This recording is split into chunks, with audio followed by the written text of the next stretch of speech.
Welcome back to the channel. Today we are diving into the magical world of Infinity Nikki, a brand new game that just released a few days ago on December 5th, 2024. I've been playing it on both the PS5 and mobile for about a week, and I have some honest thoughts to share. I'll be covering my initial impressions, the core gameplay mechanics, graphics, audio, controls, story, world building, and monetization. Right from the start, the game pulled me in with its stunning visuals and serene soundtrack. It felt like stepping into a living painting. This game feels like a combination of Mario Odyssey, Breath of the Wild, and Love Nikki Dress Up Queen. It actually turns out Kentaro Tominaga, one of the gameplay designers from Breath of the Wild, was involved with the development of Infinity Nikki. I definitely see his influence. I've played hundreds of hours of Breath of the Wild, Genshin Impact, so this kind of open world adventure was right up my alley. Also, I played Love Nikki Dress Up Queen a couple years ago, so seeing the initial trailers for Infinity Nikki got me pretty excited at the potential. The cross-platform availability was a huge win, as I like to be able to play on the PS5 at home, and on the mobile when out and about, or just lying around in bed. Now, let's talk about the core gameplay mechanics. The seamless integration of dress-up elements and exploration adds a unique twist I haven't seen in other open-world games. This game is super cute and I love all the details, from the various NPCs that make the world feel alive, to the variety of flora and fauna around each area. The core gameplay revolves around collecting materials to craft a variety of outfits from clothing blueprints called sketches, which can then be used to dress up Nikki and used to compete in styling contests with other NPCs. But what is he planning? While progressing through a narrative storyline and exploring the world, there are also collectibles scattered around, called Whim Stars, often hidden behind puzzles and in dungeons. Whim Stars are used for unlocking abilities in the Heart of Infinity, which is basically a skill tree. Another collectible is the Dews of Inspiration. These are also found hidden around the world and are fed to a dragon to get various rewards. Exploring and collecting is very fun, and I continuously got sidetracked from whatever quest I was doing to chase shinies, bugs, and Whim Stars, and really whatever just popped up on my screen. There is some light combat and platforming in this game, which feels good and exciting without being too intense. The main story quest has puzzle dungeons to explore, which were fun, had a unique and fresh theme, and were good length. Curio realms are scattered throughout the land, and beating them gets you a Whim Star. They typically have a 1 to 2 step puzzle to figure out. Caves are more combat oriented, and are part of the side quests to find different fragrances. Fragrances can be equipped to modify your purification ability, such as turning your attack into an arc or reducing charging time. Overall, the difficulty of the game is not that high, which is perfect for a cozy game like this. Finally, I spent a whole lot of time just dressing up and taking pretty pictures around the world. Now, let's talk about the variety of utility outfits in the game. Animal grooming is super cute, and I initially loved the cutscene. However, it does become a drag even when skipping the cutscene when I'm trying to get a lot of materials. It would also be nice if the jingle did not interrupt the current world BGM. Bug capturing is great and intuitive. Needing to sneak up on certain bugs is fun. I feel like the other gathering tools should be more similar to this one. I wish there would be a context-sensitive button that switches between grooming and bug catching depending on which one you are near. There's already a little icon that appears when you're in range, and it would be nice to just press that icon to do the correct gathering method. There have been times when I try to groom an animal, but instead whack it with a bug net. Fishing is fun and a little more involved compared to other games. You have to hook the fish, fight against the fish until its stamina runs out, and then spam a button to get the fish out. Momo and Nikki's voice lines do get a bit repetitive though, especially when fishing a lot. The electrician outfit isn't used as much outside the first dungeon, but you can repair streetlights and circuit breakers, which is a fun little feature. I imagine there will be more repair opportunities in later cities. The violinist outfit is cute, and I can see the music playing feature being used for many puzzles or minigames in the future, similar to the Ocarina of Time. However, I don't like how some outfit abilities are region locked, such as the flower glider or the shrinking outfit. The flower glider allows you to glide after floating, but I wish it did not need to be equipped like a regular tool, but rather just activated when pressing jump again. I've definitely jumped off a cliff before wearing another outfit. Luckily, Nikki doesn't die from fall damage. The shrinking outfit is great. You turn into a mini Nikki and ride on Momo's head. This opens up a different platforming and puzzle experience. I imagine in the future, combined with other abilities, there's a lot of different potential puzzles for this. I also got the Whimsicality ability outfit from the limited banner, which allows Nikki to paint graffiti. I'm not too sure what else this does yet, but I'm sure it will be used in the future. The floating and purification outfits are always available, and custom looks can be unlocked by obtaining other outfits. I hope we can modify the color of the purification ability in the future, since the green color doesn't match my Crystal Poem's outfit. The camera mode is great. There's lots of customization features such as with the focal length, aperture, vignetting, etc. You can also pose Nikki, change the lighting, and filters.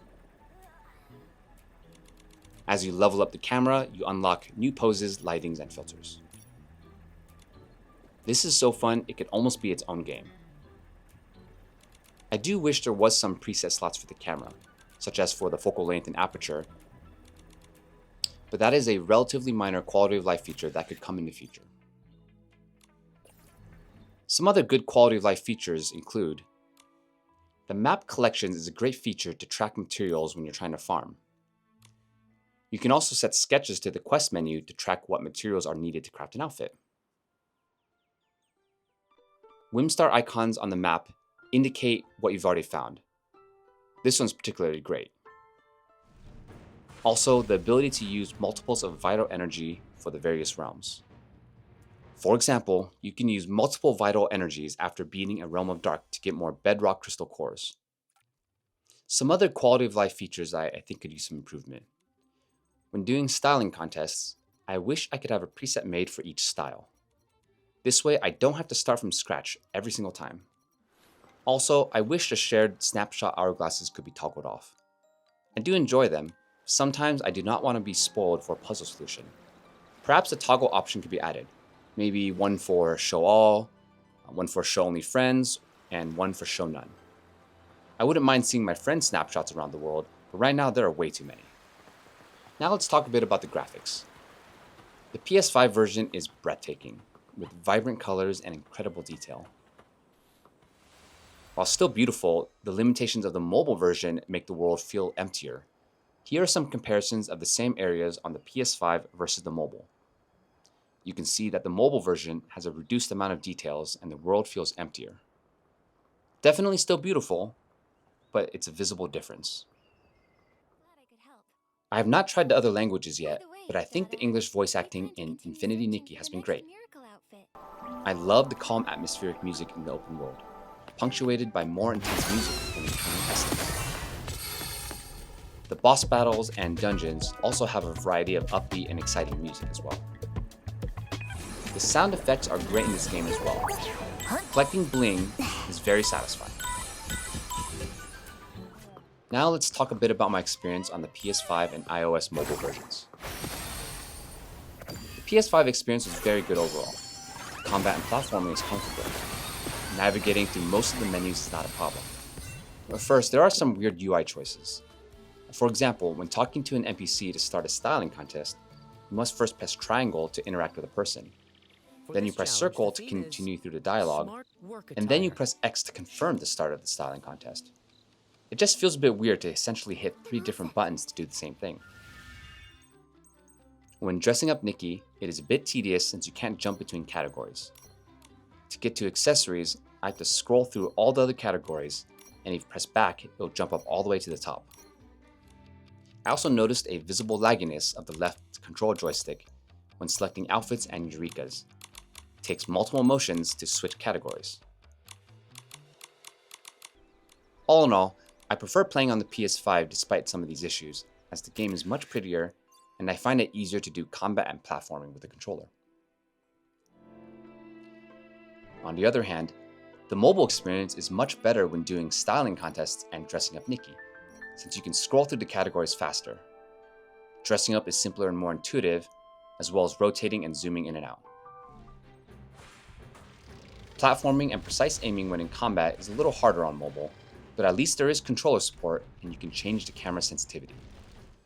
I tried the different joysticks, flexible and fixed, and they're all fine.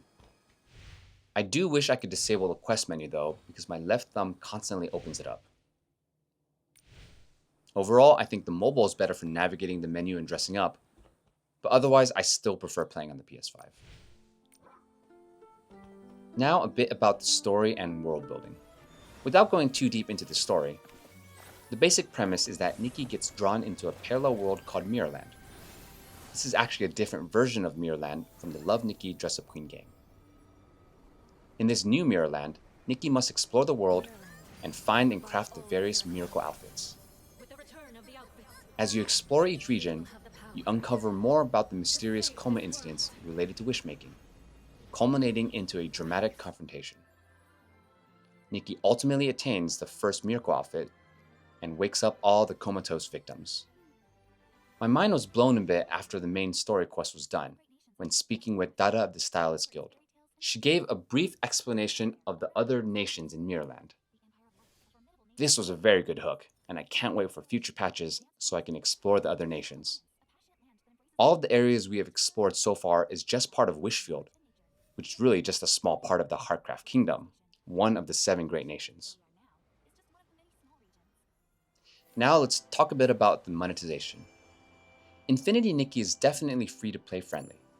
It follows a very similar monetization model to other modern gacha games, which involves a monthly daily sign-on pass, 2-tiered battle pass, and premium currency purchases. However, Infinity Nikki has been very generous with free rolls for both limited and standard banners. Now a bit about rolling itself. You are guaranteed a 4-star piece for every 10 rolls, and a 5-star piece every 20 rolls, so it feels pretty nice to be getting 5 stars all the time. However, since 5-star outfits can range from 8 to 10 pieces, worst case scenario requires 160 to 200 rolls for the complete 5-star outfit, which I guess is comparable to other gacha games, but at least you are getting usable pieces no matter what. It's not all or nothing. Now, to me, pulling outfits comes down to 2 factors, the looks and stats. Of course, if you like the look of an outfit, rolling is worth it. With regards to stats though, the higher stats of the 5 stars definitely make winning styling contests easier, but they're not required as I've used 3 stars and 4-star pieces when leveled up. It's still enough to progress. Now, some outfits have special abilities, such as the fairy outfit. They're not game breaking, and they just slightly change the overworld ability. But the default ability outfits are totally fine by themselves. Now, I do think once you have a leveled set for each style, you may be less incentivized to roll. But I imagine that will change depending on future challenges that may require multiple styles. All in all, I think Infinity Nikki is a charming game that blends creativity and exploration. It's perfect for fans of the Nikki series, or anyone looking for a relaxing open-world adventure. That said, if you're looking for deep combat or fast-paced action, this may not be for you. What are your impressions of Infinity Nikki? Have you played it yet? Let me know in the comments. If you enjoyed this review, please like and subscribe. I really appreciate it.